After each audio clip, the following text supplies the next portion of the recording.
இன்றைக்கி என்னோடய வீட்டு தோட்டத்தோட அப்டேட்டில் என்ன பார்க்க போகிறோம் அப்படின்னா இந்த மோஸ் ரோஸ் தான். இந்த மோஸ் ரோஸ் வந்து எப்படி பூத்துருக்கு, இது வந்து கலர் வந்து 2-3 கலர்லாம் சேர்ந்து மிக்ஸ் ஆயிடுது. அது எப்படி பூத்துருக்கு, அந்த கலர்ஸை எப்படி செப்ரேட் பண்ணி வைக்கிறேங்கிறது தான் இன்றைக்கி நம்ம வந்து பார்க்க போகிறோம். இது வந்து நல்ல ஒரு மாதிரி ரோஸில் ஒரு ஒரு மாதிரி ஒயிட் கலர் கோடுகள்லாம் இருக்கும். ஆனால் அதே தொட்டியில் அதே பிரான்ச்சஸில் இப்போ இருக்குது பார்த்தீங்களா, டார்க்கு கலரில் ஒயிட் கோடுகள் வந்த மாதிரி இருக்குது. கொஞ்சம் வித்தியாசம் தெரியும்னு நினைக்கிறேன். இந்த மாதிரியாக இருக்கக்கூடிய செடிகள் எல்லாமே தனியாக செப்ரேட் பண்ணி தனியாக வச்சு வளர்க்கணும். இதே மாதிரி கலர் நமக்கு திரும்ப கிடைக்குதா அப்படின்னு பார்க்கணும். அதுக்காக தான் இந்த மாதிரி வித்தியாசமான கலர்கள் உருவாக்கின கலரை எல்லாமே தனியாக பிரித்து வச்சு நான் இந்த மாதிரி கலர் தான் வருதா என்னன்னு செக் பண்ணணும். அதுக்காக வச்சுருக்கேன்.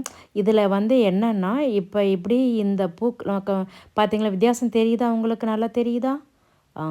லைட் பிங்க்கில் கோடுகளாக ஒயிட் கலர் கோடுகள் இருக்கும்.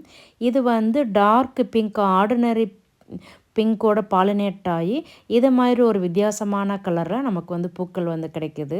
அப்போ வந்து நம்ம இந்த பேபி பிங்க்கில் ஒயிட் கோடுகள் இருக்கக்கூடிய இந்த பூக்கள் நம்மகிட்ட இல்லாமல் போயிருமோன்னு ஒரு பயம் வந்துருச்சு எனக்கு.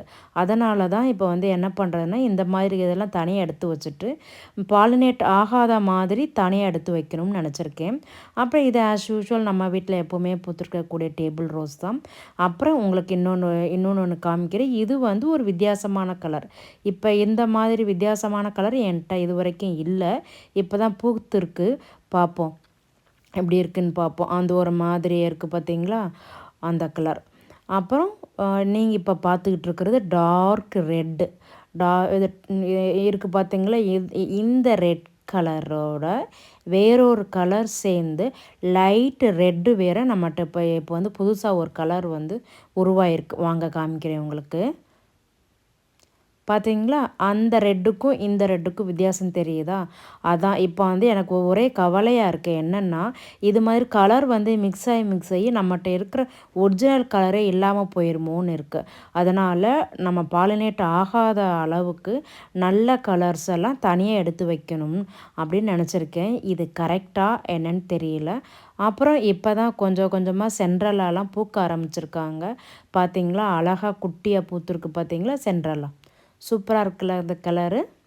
இன்னும் கொஞ்சம் ஜூம் பண்ணி எடுத்திருந்தா இந்த கலர், இந்த பூவோட அழகு இன்னும் நல்லா தெரிஞ்சிருக்கும். நாளைக்கு எப்படி இதில் மொட்டுக்கள் இருக்கும், அதை அழகாக ஜூம் பண்ணி சூப்பராக எடுத்தது உங்களுக்கு தரேன்.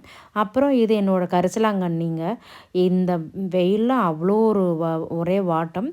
அப்புறம் இது வந்து ஆரஞ்சு கலர். இது வந்து பேபி பிங்க்லே அந்த கோடுகளே இல்லாமல் இருக்கக்கூடிய ஒரு கலர். இது வந்து ரொம்ப நாள் என்கிட்ட இருக்குது. எந்த கலரும் மிக்ஸ் ஆகாமல் ரொம்ப பத்திரமா வச்சுருக்கேன் இந்த கலர். அப்போ இது ஆரஞ்சில் ரெட்டு மிக்ஸ் பண்ண மாதிரி இருக்கிற ஒரு கலரு.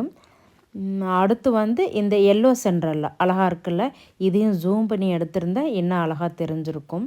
அப்புறம் ஆஸ் யூஷுவல் எப்பவும் போல் பூத்துருக்க இந்த கலர் தான், லைட் பீச் கலர் மாதிரி ஒரு கலர் அழகாக பூத்துருக்காங்க.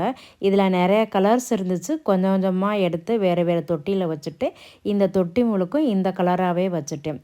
அப்புறம் இது பார்த்திங்களா, ஆரஞ்சில் எவ்வளோ ரெட்டு டாமினேட்டாக இருக்குது பாருங்கள். இதெல்லாம் புது வெரைட்டி, புதுசாக உருவான கலர்ஸ் இதெல்லாம் நம்ம தனியாக எடுத்து வச்சு திருப்பி இதே கலர் தான் வருதான்னு நம்ம வந்து செக் பண்ணணும். செக் பண்ணி பார்க்கணும். தேங்க்யூ.